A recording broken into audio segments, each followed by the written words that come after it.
Relator na Câmara da proposta de autonomia do Banco Central, Silvio Costa Filho, se reuniu hoje com Paulo Guedes e com Roberto Campos Neto. O projeto, já aprovado pelo Senado, será votado hoje pelos deputados. Se passar, será o primeiro sinal ao mercado financeiro e à equipe econômica que a pauta liberal do governo pode começar a andar. Então, sobre essa questão, conversa conosco o cientista político, filântropo e fundador do Centro de Liderança Pública, Luiz Felipe Dávila. Luiz, bom dia e bem-vindo. Bom dia, Lívia. É um prazer estar aqui com você. Muito bem, Luiz. Esse tema ele é discutido desde 1991. E o projeto em análise na Câmara já foi aprovado pelo Senado. Então, Luiz, quais são as principais mudanças e como elas serão vistas na prática? Olha, Lívia, essa é uma medida muito bem-vinda, porque, na verdade, o que nós vamos garantir é a independência do Banco Central de interferência política, porque demorou tanto tempo, porque os presidentes gostavam de interferir no Banco Central para adequar a política monetária ao calendário político ou aos interesses eleitorais. Portanto, essa independência do Banco Central, na verdade, nós vamos aumentar ainda mais a credibilidade do Banco Central e da política monetária e desvincular de pressão política. Eu vou dar um exemplo concreto aqui. Por exemplo, o próximo ano é ano eleitoral. Se tivesse interferência política no Banco Central, qual que era a ideia? Olha, mantém o juro baixo porque juro baixo ajuda na eleição. Mas o que é uma política monetária responsável? É o oposto. A inflação começou a subir, vai ter o pacote de estímulo dos Estados Unidos agora que vai fazer com que a taxa de juros volte a subir e o Banco Central provavelmente vai começar a subir taxas de juros no ano eleitoral. Então, tendo a independência, isso se faz de forma transparente e dissocia a política monetária da política partidária. Então, acho que esse é um ponto muito importante que traz a autonomia do Banco Central. E aí, Lívia, nós temos que lembrar que essa reputação do Banco Central, ela foi sendo conquistada conforme diminuiu a interferência política ao longo da sua história, né? Só para lembrar um pouco as pessoas, no início, como é que funcionava? Praticamente o Banco Central não tinha muita independência e era o Conselho Monetário Nacional que decidia taxa de juro.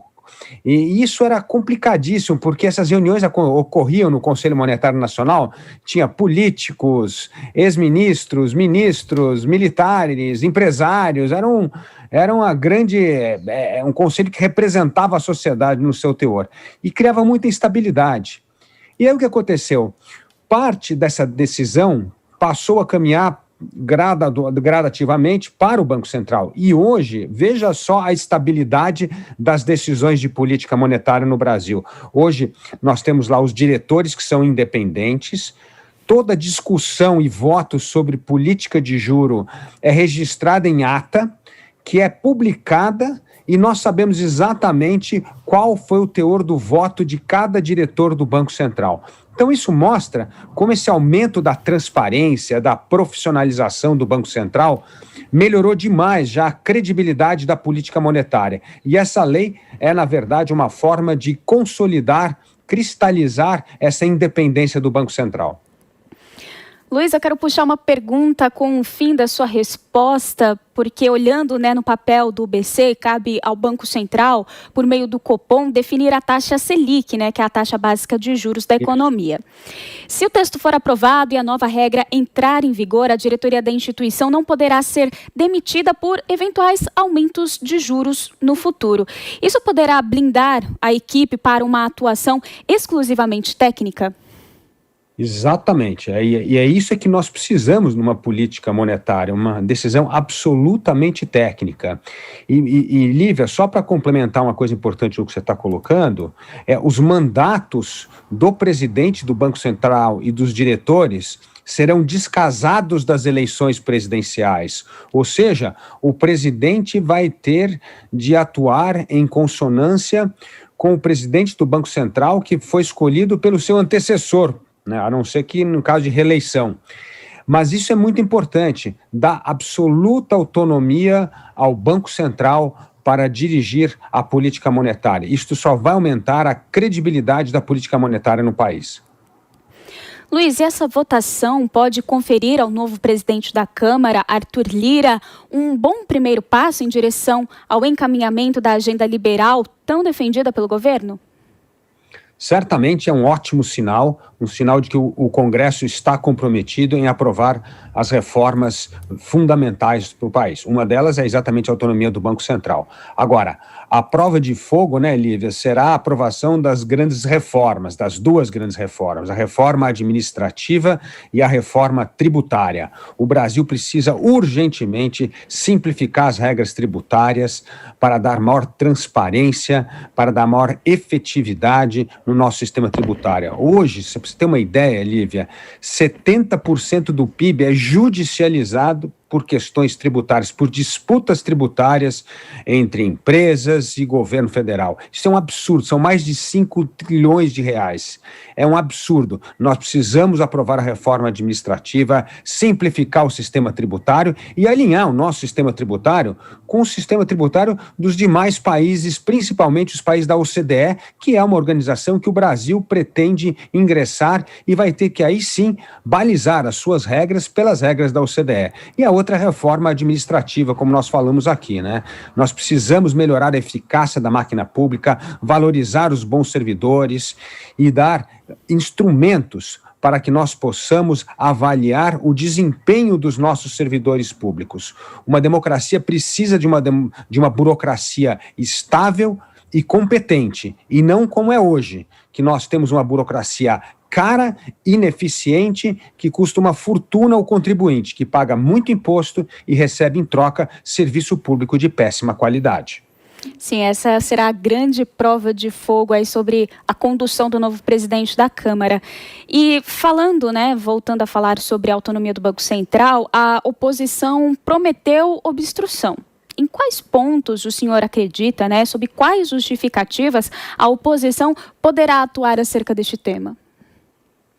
A oposição tem a visão antiga da política, que o Banco Central tem de ser subordinado ao presidente da República, que não pode ter total independência, porque, afinal de contas, a política monetária é algo fundamental no plano de governo. Mas isso não se provou ser verdade em nenhum outro país no mundo. Quase todas as grandes economias hoje têm seu Banco Central independente, e esse Banco Central é o garantidor de uma política monetária técnica dissociada de pressão política. É isso que dá credibilidade à política monetária. Portanto, o Brasil vai sim dar um passo importante e tenho certeza que essa obstrução da oposição será derrotada, porque hoje há já o consenso dentro do parlamento que é preciso aprovar a autonomia do Banco Central, como já ocorreu no Senado Federal.